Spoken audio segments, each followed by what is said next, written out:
This talk today is entitled Labor on the Upsurge, Strikes, Political Action, the Fight for Democracy with Dr. Stephanie Ross. Just so you know, my name is Quinn Benders and I am the president of the Non-Academic Staff Association here at the University of Alberta. And I'm really thrilled to be facilitating Dr. Ross's talk. She's going to be discussing the upsurge of labor activity in Canada and around the world. She'll explore the drivers of this upsurge, including the experience of the COVID-19 pandemic, the post-pandemic changes to labor markets and workers' attitudes, and the long-term effects of policies that have fostered extreme economic inequality, of which some of my members here can attest to, I'm sure. Dr. Stephanie Ross is the Associate Professor in the School of Labor Studies at McMaster University. Her teaching and research focus on politics and dynamics of labor movements, especially how unions deal with key questions of internal democracy, bargaining priorities, political vision, strategy, and collective identity. She's currently the principal investigator on a 5-year research project called Union Politics in the 21st Century, which seeks to understand the most effective strategies that unions are using to influence public policy and improve workers' lives, and I'd love to pick your brain about that later. She's also co-edited 3 books, Rethinking Politics of Labor in Canada, Public Sector Unions and the Age of Austerity, and Labor Under Attack, Anti-Unionism in Canada. Her most recent work is Building a Better World, An Introduction to the Labor Movement in Canada, 4th edition, and that just came out this year. I'd highly recommend you all pick it up if you have interest in this topic. She's also a frequent commentator in the media about unions, labor relations, and collective action, and I'm sure she's been busy in that regard the last year or two. It sounds like you might also be coming up on the social this week on Wednesday at 2:45 Eastern Time, so I encourage you all to check that out as well. She also was the founding president of the Canadian Association for Work and Labor Studies between 2013 and 18, and currently is a member of the board of the Workers' Arts and Heritage Centre in Hamilton. Without further ado, I want to welcome Dr. Stephanie Ross. Stephanie, thank you so much for being here today and sharing your insights.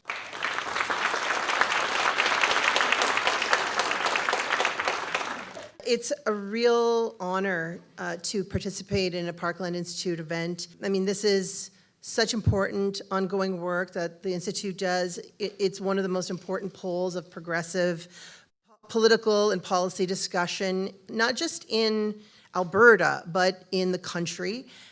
So it is a real honor to be included, and also a docket of such incredible speakers that we've had over the last 2 days who've set the bar very high for me. I'll do my best on an early Sunday morning, and I'm very grateful that you've all turned out to hear me share my thoughts about what we've been talking about so much for the last year, 2 years, which is, unions on the upsurge. This is a question mark, but I hope to convince you that unions are on the upsurge and that it's a very good thing. Maybe I don't have to do so much hard work convincing you of that. I come to you from Hamilton, as Quinn pointed out, where we do know something about transformative strikes that not only improve workers' economic lives, but also transform the power balance between labor and capital. But luckily today, I don't have to just bask in that nostalgia of the past. Instead, I can talk to you about the current wave of strikes that we are living through, that we're observing, and that I think have a lot of transformative potential if we do it right. Yesterday, Angela thanked us all for attending an early morning talk on the dismal science, economics. In fact, for a long time, I've actually been calling labor studies the new dismal science, because it seemed that every class we taught, every paper that we wrote was about how working people were getting the stuffing kicked out of them, how the labor movement was being weakened, being contained, being undermined. We talk so much about neoliberalism, about the rise of precarious employment, about the weakening of labor's bargaining power. And of course, it has to be said, that's true. Since the 1980s, but especially since the 2000s, things have been very tough for workers and their organizations. They've been subject to political and economic attacks that have sought to reverse the gains that were made through the 20th century and to contain or even eliminate them as a form of counterpower to the capitalist status quo. As a result, and I think in this room we all have felt this very directly, unions' bargaining power and ability to use the strike tool in particular to make real advances has been significantly impaired for years. Throughout that time, of course, there have always been people fighting back. Workers have still been striking. They've been experimenting. They've been organizing to renew workers' power. But now, workers and their unions seem to be having a moment of renewed power and influence, where those efforts to keep the flame alive have seemingly caught fire. In North America, workers are organizing breakthroughs at Starbucks and Amazon and other companies previously thought impossible to unionize. And we've seen a wave of collective action, whether in education, healthcare, the civil service, shipping and transportation, Hollywood writers and actors, and journalists and auto workers, just to name a lot, but a few, right? That's not an exhaustive list. How do we understand this groundswell of workers exerting their economic power? What difference does it make that hundreds of thousands of workers are going on strike for the first time in their work lives? How can striking contribute to a larger politicization of workers that helps them understand their collective power, not just in the workplace, but also in the political sphere? So in this talk, what I want to explore is some of these questions. I'll start by examining the labor movement's upsurge. I'm going to focus on Canada and the United States. I'll explore some of the drivers of this upsurge, including the pandemic, the post-pandemic situation, and some of the longer-term effects of the challenges that the labor movement has faced, but also the way in which the labor force has been changing. And I want to make two major points in the end. First, that this is a unique opportunity for the labor movement to make and consolidate major advances, economic, organizational, and political, and that we should celebrate and double down on the return of the strike as an expression of workers' collective power. But I also want to make the case that whether the labor movement takes advantage of this opportunity depends greatly on how they strike. It depends on the vision and strategy that envelops striking. And in that sense, striking on its own isn't enough. Let's take stock of this year. In the last 12 months, but really starting in 2021, we've seen a series of large, very high-profile and important strikes in Canada and the United States. And honestly, I could just spend the rest of my time here this morning listing the groups of workers who have hit the picket line this year alone. And that has kept the phones of labor studies scholars ringing off the hook as journalists call to ask us what is going on. And honestly, I have to say, the fact that I am going on the social on Wednesdays surprises me most of all. Who could imagine a time when, a show like that would actually want to have someone come on and talk about the strike wave in Canada for their audience? It is a signal, it's a sign that there is a different conversation and openness going on about work, about the labor movement, and about collective action. Even though it's weird to go on the social, I accept it to go because I think it's important for this conversation to be forwarded in places where it hasn't been happening before. 2023, the year of the strike, well, really, this time last year, we saw the beginning of this kind of most recent wave. Ontario education workers, represented by CUPE, were on strike this time last year, facing down a provincial government willing to use the notwithstanding clause to impose a contract and prevent a court challenge that they knew they would lose. Only the threat of an Ontario-wide general strike and a unified labor movement, at least for a moment, got the government to back down. I'm going to show you some graphs, a graph later about public sentiment about that event, which is also quite surprising, quite interesting. Similarly, university workers across the country at Dalhousie, St. Mary's, McMaster, Simon Fraser have been on strike this year over poverty wages. Federal civil servants with Public Service Alliance of Canada struck in April 2023, their first strike since the 1990s. And then this summer, the hot labor summer, as it was called, with Metro grocery store workers in the GTA on strike, BC port workers, Manitoba liquor store workers, workers at Windsor Salt, library workers, a very small group of women workers fighting for pay equity in a very small town and dealing with a very anti-union employer. National Steel Car in Hamilton was on strike. TVO journalists with the Canadian Media Guild on strike in their first ever strike as an organization there at TVO. Brief strikes by Unifor at GM and Stellantis.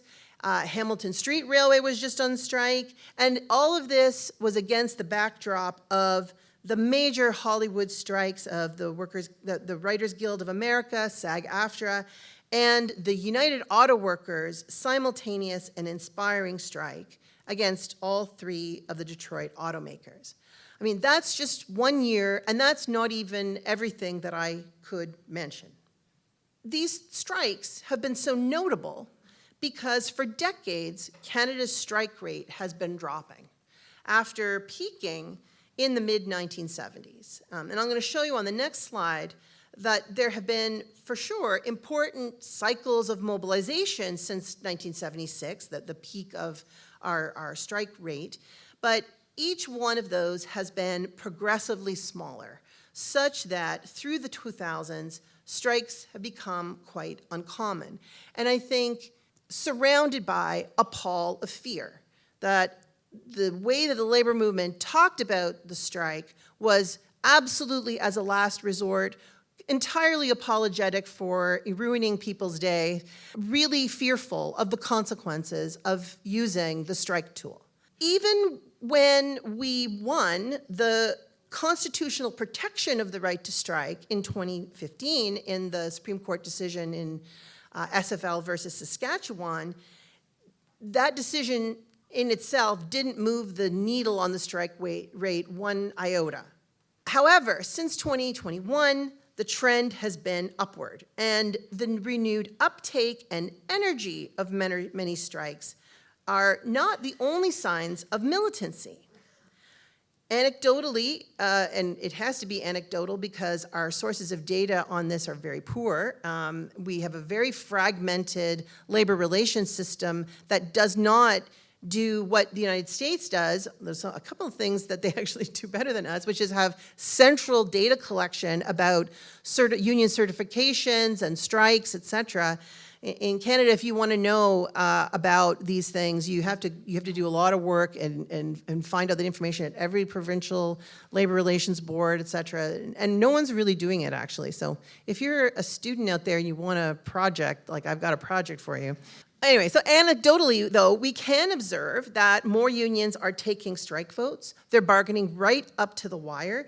There have been many near misses in 2023, and often in sectors with very little history of militancy, like at Brock University. The Faculty Association took their first strike vote this year. They bargained right down to the wire. They won an incredible contract. Similarly, WestJet pilots almost went on strike. Even now, we are kind of waiting for other groups of workers to potentially go on strike. We've also, and I think it's very important to note, we've also seen a number of tentative agreement rejections and very narrow tentative agreement approvals. I think these should be understood as expressions of certainly of discontent, but also of militancy, of potential willingness to oppose with determination the employer. Although tentative agreement rejections are not unheard of, they are extremely unusual, and they don't tend to happen in rapid succession in the space of a very small period of time. BC port workers, Metro grocery store workers rejected their TA, Windsor Salt, St. Lawrence Seaway workers, and in the big three negotiations, tentative agreements were, both in Canada and the US, by the way, tentative agreements were approved with fairly narrow margins, with the exception of GM in Canada. And this for agreements that by all accounts, were historically rich and incredible improvements to the material conditions of work in those workplaces. And yet we saw 54% acceptance at Ford here in Canada, about the same at GM in the United States. Very slim margins of approval in these negotiations. We have to interpret this. I mean, there's a lot of interpretations we can give to this, but one interpretation is that workers' expectations are much, much higher than even union leaders have come to understand, that they want to fight for their lives, their livelihoods.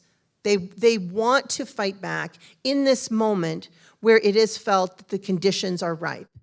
And I think that from a strategic perspective, that those TA rejections or bare approvals, we need to pay attention to them because it tells us something important about the mood amongst workers that labor organizations can leverage, can build on to build the strength and capacity of their organizations and to not be afraid of using the strike. Workers are there, they're getting there. Let's turn to some of the data to put this in context, because of course, one could argue, and some other labor studies scholars have argued, like, don't get too excited. This strike wave is really not all it's cracked up to be. We're still at like historic lows of strikes, and don't be bamboozled by all the media attention. So, it's true, I don't want to overstate what's going on, and we do need to put the current wave of strike action into historical perspective. So in this graph, which goes back to 1946 to 2023 to date, we can see the rise and fall of strikes in Canada over time. We can see where we are, which is still, quite historically low. And we know that the vast majority of negotiations are still settled without a strike. We aren't even at the most recent peak in strike activity, which took place in 2005. I'll show you that on the next strike.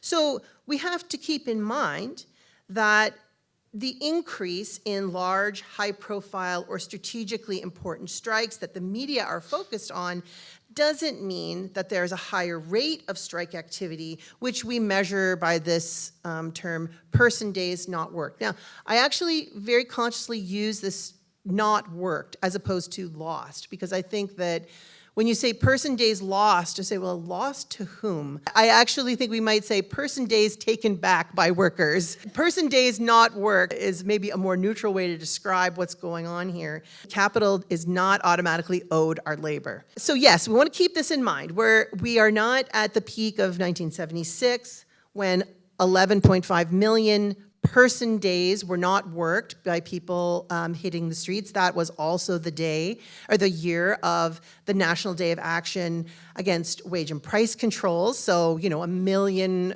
Canadian workers were on the street that pushed that strike rate up. Of course, this data is not great because there's all kinds of walkouts that don't get counted, that this is an undercount for sure in many respects. However, when we turn to the next slide, we can see that something is happening now. Something is moving. This line is moving. When we look at the strike data since 2000, we can see that while we've not reached the peak of 4.1 million person days not worked in 2005, we are on track and consistently increasing year over year since 2016, and especially since 2021. In 2023 to date, we've reached 2.2 million person days on strike. And I've already had to update this chart just from August, when I presented it for the first time at a NUPG conference, where the person days not worked was at 1.6 million. So already in the space of 2 to 3 months, this number has been added to. The graph used to go up and then down, but by the end of the year, for sure, we are going to see a continued upward trend. In fact, the Quebec Common Front strike, which is probably going to add 3 more days of person days not worked this week, starting on November 21st, is going to add some numbers to this graph pretty quickly. There are lots more workers in the queue ready to strike, potentially striking this fall. Saskatchewan and Ontario teachers, Air Canada pilots. Canada Post's agreement expires at the end of this year. So does the agreement at CNR and CPR. And lots of other logistics workers besides that who have a lot of inherent structural power over the flow of economic activity. And of course, as I just mentioned, the Quebec Public Sector Common Front, 420,000 workers in healthcare, education, and social services with a 95% mandate in favor of unlimited strike action will be starting a 3-day walkout this week if negotiations aren't concluded. But this isn't just about numbers. As I said before, I think there is also a qualitative and subjective shift. There is a change in mood. No doubt, and this was asked yesterday in this room, that many workers still experience major barriers to striking. They're financial, they're social, they're psychological. Striking is no joke. How many people here have been on strike? Right, so you know it's no joke. It is a serious matter. It requires real risk, sacrifice, physical and emotional endurance. You wouldn't think that walking around in a circle would be that hard all day, but boy, it is hard. It is exhausting, and it is deeply stressful. You know, being on strike and winning a strike also takes a lot of strategic and tactical acumen. It is intellectually exhausting. And you also have to process those decisions collectively if you are a democratic organization, and that also is a lot. It's an enormous undertaking to go on strike. And so I am standing here today happy that workers are going on strike, but not in an adventurous way, not in a cavalier way, not in a way that doesn't acknowledge the real costs, the real difficulties involved in going on strike. On the other hand, I think it is clear that many workers and some of their unions seem to be approaching negotiations with more confidence, more determination, less fear, and more willingness to strike to make gains, which is a very important departure from the last 20 years. I have to just depart and say, I don't know how many of you had followed the conduct of the UAW strike in the United States. Maybe in the Q&A I can say some more things about some of the unique tactical and strategic aspects of that strike and why I think there's a lot to be learned from it. But one of the things that Sean Fain, the president of the union, did was give a speech, give a report on Twitter and on Facebook and on, live streamed to everyone, not just the members, to everyone, every week to update them on the state of play, on the strategic decisions, on what was negotiated at the table and what was still outstanding. An incredible public exposure of what is usually kept behind the scenes for not just the members of the UAW, but for all of the public. And that took an incredible amount of confidence in the justice and the rightness of going on strike. There was no apologies made. That was galvanizing for millions of people across the world, frankly. The idea that a union leader would get up every week and not apologize for using the collective power of workers to disrupt production at some of the biggest corporations in the world. That it was not only right and good for them, but for everyone. That is a change in attitude that is resonating across the labor movement and deserves to be picked up and replicated. How do we explain this? What is going on? Why are workers striking more these days in general? And I would point to some short-term drivers as well as some long-term drivers. I think we can't underestimate the pent-up frustration that workers have over the experience of work during the pandemic and how they were treated. I think that it is a huge driver. Many workers, of course, experienced mass unemployment as part of the pandemic experience, and that is not generally supportive of collective organizing. It is a very fearful moment, and people don't feel a lot of power when they are massively unemployed. But other workers had to keep working. They made heavy personal sacrifices. They risked their health and their lives to keep the economy and society going. Pandemic pay bonuses were given to some of these workers, but they were also taken away very quickly. And that happened in the context of a discursive celebration of these workers as essential, and therefore the removal of this very small token of their essentiality was experienced as a deep insult. This was a theme that was very clear in the Metro grocery store workers' strike, that experience of having been given pandemic pay and then very quickly, after a very few months, having it rolled back. It was a galvanizing factor in bringing those people out on strike.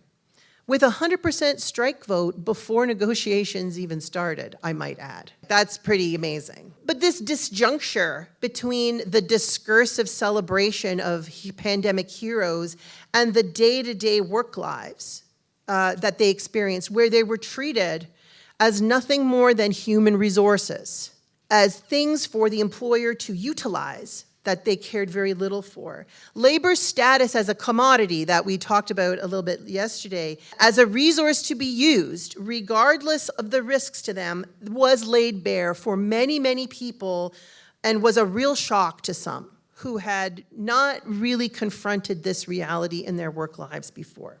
And this took place against the backdrop of record private sector profits, which I think just throws gasoline on these embers. We know, and Parkland Institute and other allied organizations like the CCPA have done an excellent job of showing the growing gap between workers' pay and CEO pay. Like we are aware, especially in this room, of the growing and obscene levels of inequality, economic inequality in our society.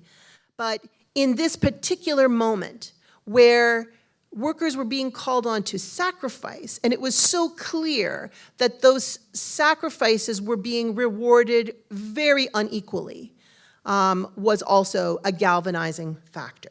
And of course, we can talk about, the coincidence of tighter labor markets and of inflation and the cost of living crisis, with many dimensions of that driving catch-up militancy in a way that it did in the 1970s and early 1980s. So that those other peaks were also driven by, similar, not exactly the same, types of conditions that forced people to fight for better wages and go on strike to get them. This tighter labor market and the inflationary conditions, of course, are creating excellent conditions for workers to exercise their collective power, and they are being bolstered by a public who seems to be increasingly recognizing the injustice of low pay in inflationary times.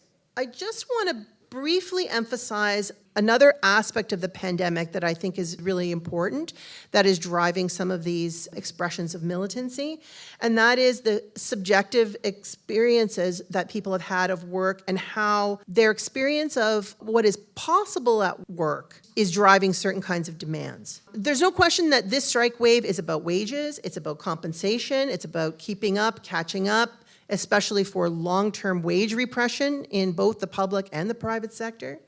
But many of them are also taking up issues of work quality, the role of technology and who benefits from it, the desire to rewrite the balance between work life and home life, all of which became very acutely felt in the pandemic, but which many workers also experienced new ways of balancing these different aspects of life.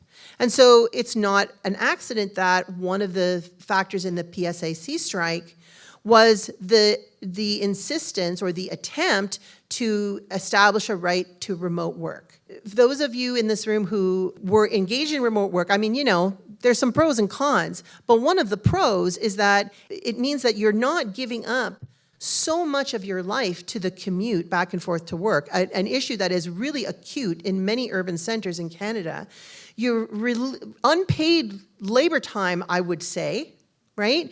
A cost of making yourself available to the employer that the employer does not compensate you for, either materially or psychologically, and making all of that time available to your family, your friends, your community, the social life in the place that you live. Despite the costs and some of the difficult aspects of isolation of working remotely, there are some real major benefits that allow us to deal with long-standing issues around work-life imbalance, around the need of women in particular to balance various responsibilities. In that sense, this new focus on quality of work life and the material experience that it could be different is driving some of this militancy. And then finally, before I move on, I just want to say, I think that experience of being forced to work in conditions of death and loss cannot be underestimated as a transformer of consciousness about what it means to work and what we're willing to sacrifice for work. I think that a lot of people have engaged in a reckoning about how much they want to give up to work and to their employers, given that we've had this mass experience of the fragility and temporariness of life and how quickly that can be extinguished. It's a mass experience that has transformed people's calculus about what they're willing to sacrifice for work. We've seen some of that in the form of the Great Resignation, right? People leaving bad jobs and saying, this is not worth it. Others have resolved to fight. To fight to improve the jobs so that they become more what workers need and deserve. Some of the longer term drivers, frankly, is like the subject of all the other lectures I've been giving for the last 20 years, which is like the doom and gloom lecture around the way in which unionization has stagnated, that declining bargaining power has had a major impact on unions. It has meant that many unions have had to take either concessionary agreements or they've not been able to negotiate wage increases that keep pace with inflation for a long period of time. There's a lot of pent-up frustration that comes from that. Now that conditions are favorable, those pent-up frustrations are coming out and being expressed, sometimes in angry ways. The tentative agreement rejections are part of that story. We've also had long-term wage repression through legislation that also has created a real powder keg in this moment, and that's also a long-term process. So I could focus more on these elements, but I want to just say the last element that bears more consideration, and I think that Paul was really highlighting, is that the younger generation has a different experience of work and they have different attitudes towards work. And that is going to have a long-term impact on not just the workforce, but the labor movement. And I think it's already starting to have an effect that young workers, in particular, it should be noted, are much more likely to support unions and unionization. They want unions. They are the least likely to be in unions, so shame on the labor movement, because there's a group of people there who want to join up. They are the most likely to support various forms of direct and collective political action. They are less willing to put up with shit at work.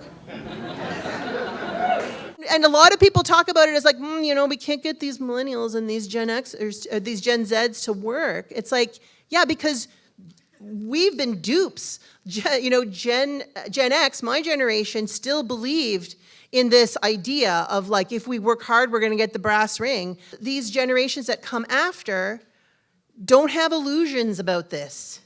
This is good.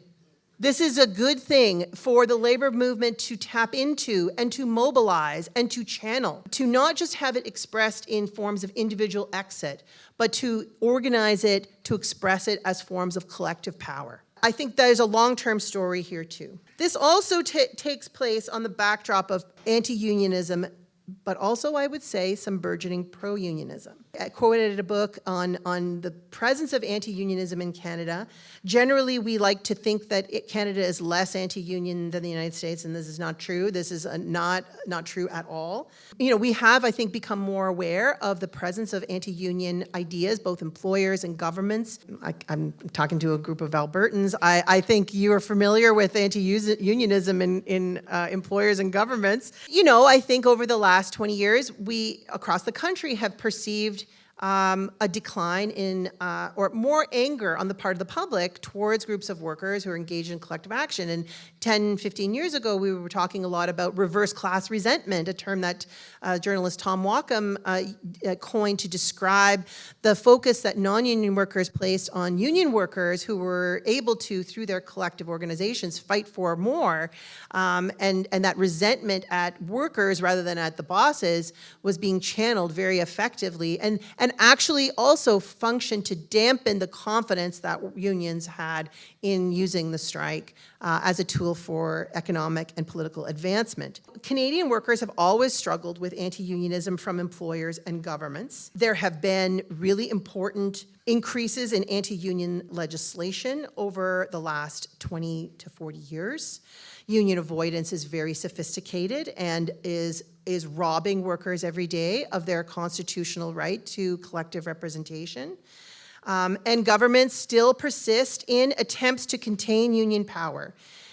Even if sometimes those were muted or framed as temporary exceptions, like, back to work legislation, we're not really undermining your fundamental right to strike, but we're just going to take it away for this moment because it's quite disruptive and inconvenient. By the way, I just would say that if you're a worker, you're a group of workers that have been legislated back to work, it means that you have power. It doesn't mean that you don't have power, which I think a lot of people have come to understand. It actually means that you have power, and they need to legislate you back to work in order to interrupt that power. However, the pandemic has shifted some of these dynamics. There's a more contradictory environment now on this train. Yes, the Supreme Court decision in 2015 that constitutionalized the right to strike did not see a skyrocketing of the strike rate, but it did have the impact of, I would say, reducing the extent to which governments automatically went to back-to-work legislation as a tool. We can see that the documented instances of back-to-work legislation have been much smaller since 2015 compared to before. They're not nil, but they're much smaller, and they are, consistently overturned by the courts. So that is not as readily available a tool for most reasonable governments. Not all governments are reasonable, however.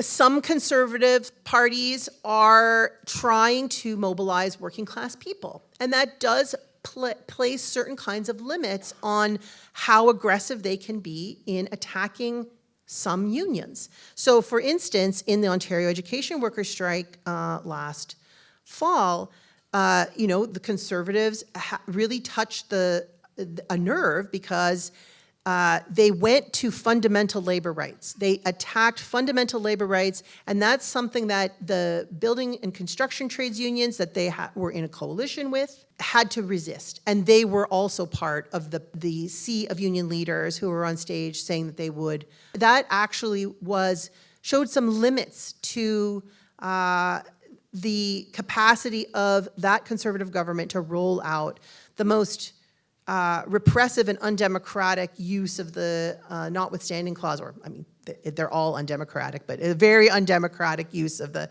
notwithstanding clause in that instance. The discourse of essential work is also contradictory and has created some interesting dynamics. On the one hand, we should be very aware that in Canada, the use of the term essential work has always been mobilized to restrict workers' rights. It has been used not to make us feel good like we're so important.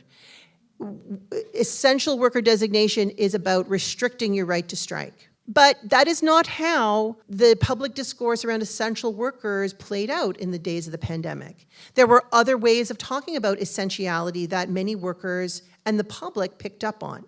The idea that people were important, that they were central to the reproduction of society, that they deserved better pay and higher status as a result of their importance. And so therefore, this contradictory use of the essential worker idea is giving some resources to unions today and workers today. In that context then, what we can observe is that the strike wave, as it has continued, public opinion has actually been shifting back towards unions, albeit unevenly. Again, I don't want to, be too extreme in my assessment here. So let me give you just a few examples. Things that I thought were really incredible, like that I couldn't believe this was true. 48% of Ontarians supported the idea that other unions should walk out in support of Ontario education workers in an illegal general strike. It's not illegal to go on strike if you're not at the bargaining table. I mean, what? 48% of Ontarians. If you drill down, of course, you can see that there's variations by gender. Men, you got to wake up. Your fellow men are not very progressive anymore. You got to get them on side. You can see the differences by party affiliation, and you can also see the differences by age. People who were following the strike closely, 65% of them supported the idea of a general strike. This is really important because the ideas of legality, of industrial legality, of the rule of law, they're very deeply entrenched. And so the idea that this was a moment that required forms of civil disobedience and that this many people in Ontario, it was a very conservative province, supported is important to attend to.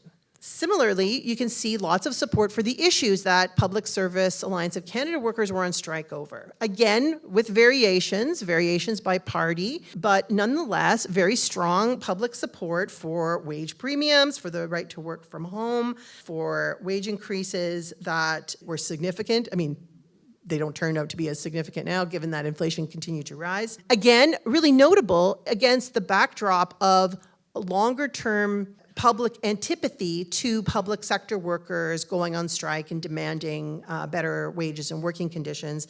And I would say that probably, the federal civil service is pretty distant from most people's lives, and yet they were able to garner these levels of support. Labor Day, Angus Reid put out a poll about people's general attitudes towards unions and strikes. There's a lot in that report. Again, the data is mixed. There's some bad news stories in there that are worth really diving into. But I do want to point to this, because we're talking about strikes, that more people in this poll said the right to bargain was more important than the risk of disruption to the economy, then said the reverse. If you look across the country, in Alberta, still 50% of people believe that better working conditions and the right to strike was more important than disruptions. I mean, doesn't that surprise you? That is interesting. I want you to tell me why that doesn't surprise you, and then I think that this is really important. It shows us that there is a significant constituency for these matters. Finally, we can look to the United States and see something really quite remarkable, which is that unions have all-time approval highs, 71%. Well, it's just a little bit down from the all-time high of 75 in the 1950s, with 75% of Americans saying that they support the UAW and the Hollywood guilds over their employers. Remarkable amount of public consensus around those strikes and the rightness and justice of those workers being on strike. Why does this matter? I think we can say a few key things. One, it's a kind of classic Keynesian argument. Higher wages are good for workers, but they're also good for the economy because they mean people can participate in the economy and in social life. Everywhere we look, including research from those very radical political outfits like the OECD and the World Bank, say that where you have a stronger labor movement, you have greater income equality, you have greater gender equality, you have lower rates of poverty. So higher rates of unionization, stronger labor movements benefit everyone, even if you're not in the labor movement. And more equal societies make everybody healthier, even the rich. The rich in unequal societies actually have lower life expectancy. It's actually in their interest, if they want to live, They think they're going to on some island. Actually, it's not true. They are better off when the society in which they exist is more egalitarian. Good union settlements spill over into non-union workplaces, especially if the labor market is tight. We are already seeing this in the U.S., where Hyundai, Toyota, and Honda have already said they're going to match the 25% wage increase that the UAW negotiated for the big three. They're doing it not to be nice. They're doing it to prevent the union from coming in, because if you're winning 25% wage increases, like, people are going to want to unionize. But make no mistake, the UAW won those workers those increases. They would not have gotten those increases without that strike. And so the spillover effect is real and can be leveraged to improve things for non-union workers and then inspire those workers to unionize. Strikes are actually really important to go on, to participate in. I can't emphasize enough how transformative being on strike is as a material experience of collective power, of what it means for workers to see that shit doesn't run if you're not doing it. This is an experience that so many workers don't have. And I think that the capacity building and the consciousness raising of being on strike, although it is volatile, it is not automatically a great experience to go on strike. But it is a moment when people become aware of their collective power in a way that you just do not become aware of in a day-to-day way. And the fact that we've had generations of workers that have not had that experience, we have to fix that. And that's why this moment is good, because the more people experience that transformative experience of striking, it will have effects. It will have effects on their organizations. They will demand more. It will have effects on their confidence to participate in the broader political and social life. And even when they don't win everything they demand, they will seek to mobilize politically in order to overcome the limits of collective bargaining. Because we know, and lots of speakers that we've heard this weekend have told us, there are a lot of serious challenges that we cannot win at the bargaining table. We need politics to transform the basic conditions of living and of power. But we cannot get to a place where people feel empowered if they do not have this very concrete experience of their collective power in their workplaces. And I really believe that that is an experience that can transform people into political activists well into the future. So I'll stop there. There's lots more to say. I appreciate you giving me your attention and time, and I look forward to hearing your comments and questions.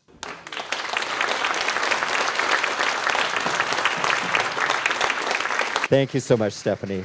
I have to say, as a labor activist, this was really inspiring. I know I have tons of questions, but I'm going to probably pass it along to the audience. I'd love if you framed all of this in the context of Alberta's labor code, because our labor code here is really damaging to the ability of workers to go on strike. A couple of observations I'd like your perspectives on, and it shouldn't take long to bring them out.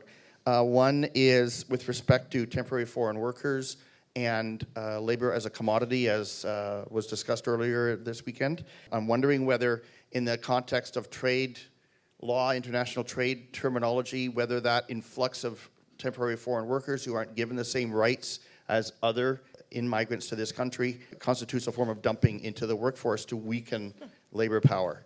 And the other observation is this trend we've been seeing from right-wing politicians and commentators trying to drive that wedge between private sector and public sector workers and their unions. This terminology around the people who shower at the end of the day, which is also a very gendered kind of analysis. So I'd like to hear your perspectives on both those ideas. Thank you. Yeah. I'm just curious about the impact of remote work on organizing. When you start to have workers not in one place, how does that impact, the ability for member engagement and connection? You guys are more expert on the Alberta Labor Code than I am. There's no question that Alberta has the most repressive labor legislation in the country, the least pro-union.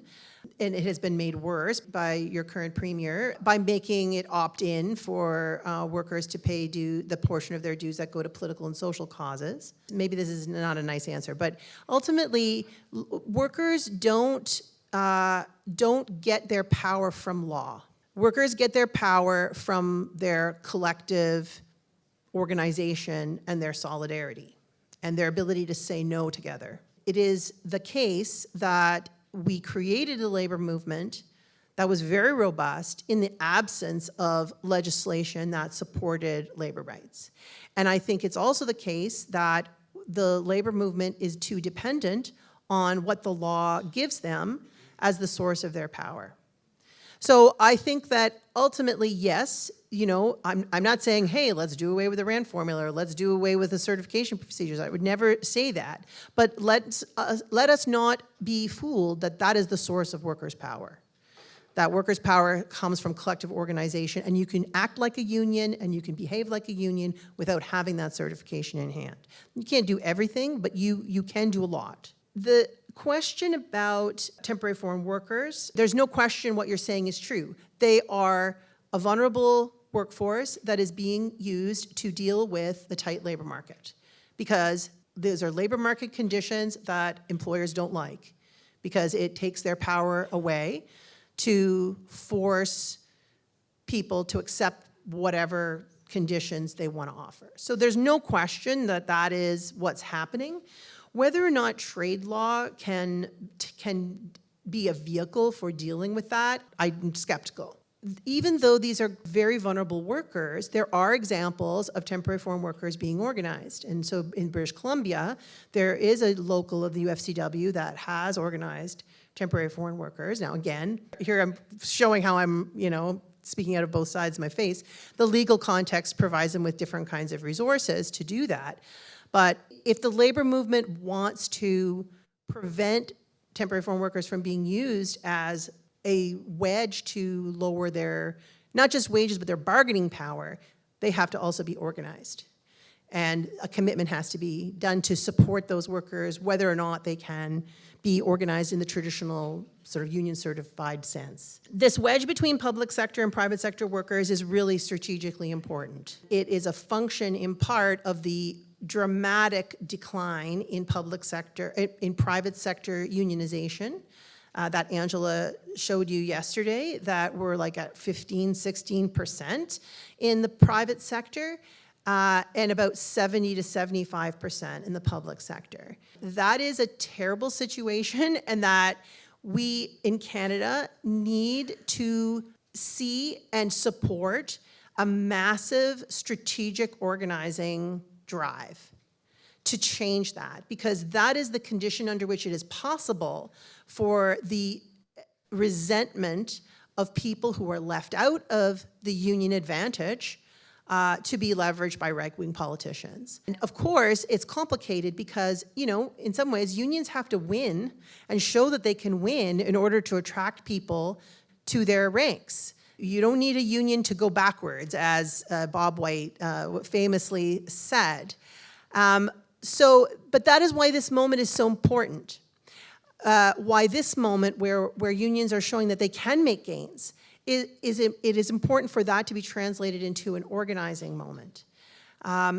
Sadly, I do not see major strategic investments in private sector organizing in Canada. The discontent that we have experienced through the pandemic is mostly being expressed through collective bargaining and already established bargaining units. That would be a loss of a real opportunity to expand the House of Labor, and in particular in the private sector.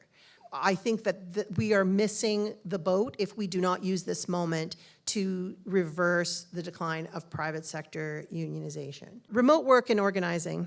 Yeah, I think it's also contradictory. I mean, obviously most of the social movement literature and the practical experience of union organizers shows that being co-present in a workplace is how you create bonds of trust, and bonds of trust are really important to organizing, especially if you are facing down an anti-union employer. But the availability of remote technologies to do organizing outside of the workplace, potentially outside of the surveillance of the employer, also can't be discounted. That remote work doesn't necessarily mean a death knell to the capacity to organize.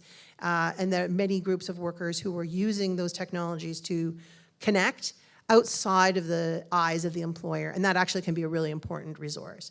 But there's no question, it's a contradictory thing. There are ways in which forms of solidarity get forged when you are together and face-to-face and know that you're experiencing the same problems. So anyway, that's what I would say on that. My first question is, did the UAW in the United States get their 32-hour work week? And if not, why not? My other questions are related to the precarious work industry that I have made a living at, which is the construction industry. If it isn't the most prominent across North America, here in Alberta, it certainly ranks up with them. But So I was born during the Second World War, so I go back a ways. But so I remember growing up, the UAW, the tremendous increase in wages and benefits that the UAW earned, and I felt that they were actually alienating themselves from a lot of the rest of the workforce. Mm-hmm. I think that was one reason why the big corporations started to go offshore, because they could get manufactured there a whole lot cheaper. I'm wondering now if the UAW has sort of, as it were, smartened up, can look back at its history and realize that unions all have to get together more or less, or have to work towards greater equality. And also for the young people, they really don't have a future, because we're in an existential struggle for our very meaningful existence. People don't seem to realize the extent of the mess we've made. I think unions should take account of that as well. Mm-hmm. I just wanted to tease apart if you're legislated back to work, it means you're essential and you have power. Comment that you made. For those of you who don't know, I'm a postal worker, been a postal worker for 15 years. Over that time, I haven't seen a single freely negotiated collective agreement. We've been locked out. We've been legislated back to work. And I had the pleasure of helping to organize our last job action here at the Edmonton Local within a federal union. So that's a different story altogether. But I will tell you this, and I don't know if you've picked up on this, but the majority of things that I hear from people is that why bother? Mm-hmm.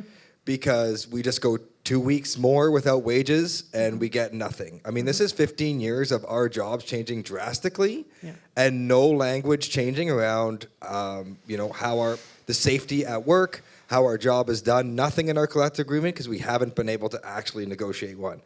And it's taking the toll on the members, I'll say, at the postal workers. But it's a very interesting dichotomy compared to what you are talking about, which I think is obviously very important and very generalized. With a lot of the other labor unions, I work closely with a lot of the labor unions here in Alberta, and many of them don't even know what strike is, what it was. It hasn't happened in recent memory. So I want to find that middle ground between my experience and the experience of the majority of unions. Thanks. Yeah, no, thank you for that point. I think that's really important, because if any organization is like the poster child for back to work legislation, it's CUPW, right? Like, not just that they've been subject to it so much, but that it's been very clearly a tool to break the back of that very militant union from the 1970s on. There is no question that the accumulation of the psychological impacts of having your president jailed because you've defied the law, which happened in the late 70s, to successive rounds of what's the point of going on strike because they're just going to impose or legislate us back. So I take your point. My point is still correct in the sense that they wouldn't have to do that if you didn't have inherent structural power that was fundamental to the functioning of the economy, right? So I think we're both right. There is a point to back to work legislation, which is to break people's confidence in striking. I don't know what the answer is in terms of how do we convince postal workers to recapture their sense that they could use collective action or the strike tool to make gains.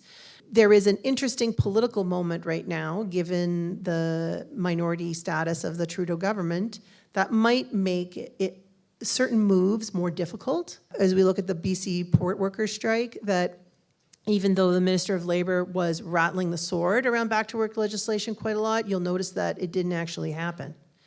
And that they worked very, very hard to negotiate a settlement. Well, they were doing public stuff, and then they were doing behind-the-scenes stuff to get a settlement. Yes, I'm sure it's much more complicated than that in the reality, but there is a set of political considerations that the Trudeau government has to make now because their position is tenuous that could be potentially useful to a union like CUPW right now. But in terms of the UAW, to my knowledge, they did not get the 32-hour work week, and I don't think that they expected to. But I think why they put that out there was because it was very clear that this strike was not only about the economic catch-up. It was about articulating a different vision for what the labor movement should be demanding. And I think there was very much a sense of like, we're putting this demand out there, and we're going to continue to organize around it over the long term. The idea was that we're trying to inspire people to think big, to be bold, as Avi Lewis told us on Friday night. That is coupled with the call that Sean Fain made to other unions to try to align their expiries to May 1st, 2028, I guess it would be, so that it becomes viable for multiple unions to be striking at the same time in the United States. And I think those would be the conditions that would allow for something like a reduction in working time to be implemented, because that can't be really viably negotiated in one company or one sector.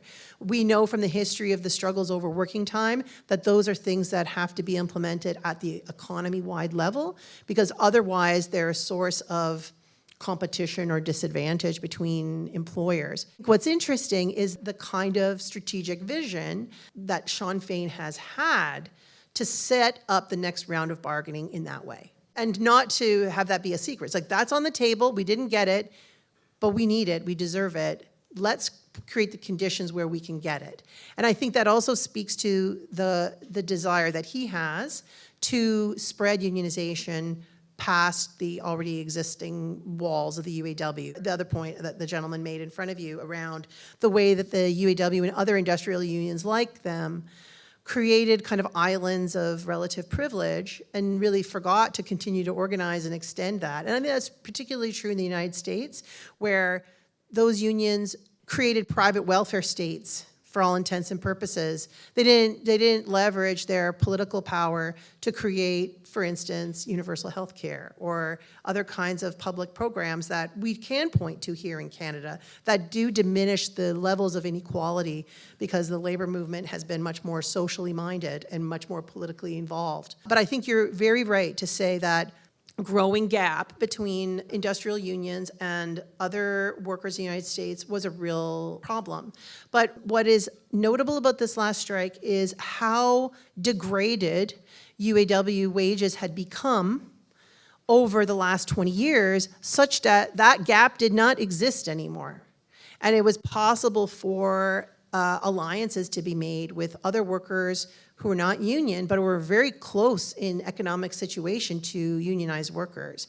I mean, I don't recommend that as a strategy, but it does change the ability of people to point to auto workers as these extraordinary privileged people when they could see that very much they're not anymore.